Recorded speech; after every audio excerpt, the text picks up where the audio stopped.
Let's see this question. The question is, in double fertilization, one of the products is the zygote, the cell which will form the embryo and ultimately the new plant. What is the other product? Option A, secondary nucleus, B, endosperm, C, synergids and D, egg cell.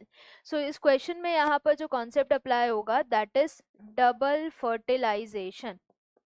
Double fertilization इस concept को हम यहाँ पर use करेंगे. अब अगर हम बात करें डबल फर्टिलाइजेशन के बारे में, तो उन्होंने बोल दिया है कि एक प्रोडक्ट तो जाइगोट होता है जब एक मेल गेमीट एग सेल से फ्यूज करता है, दूसरा मेल गेमीट सेकेंडरी न्यूक्लियस से फ्यूज करेगा सेंट्रल सेल के और क्या बनाएगा, एंडोस्पर्म बनाएगा.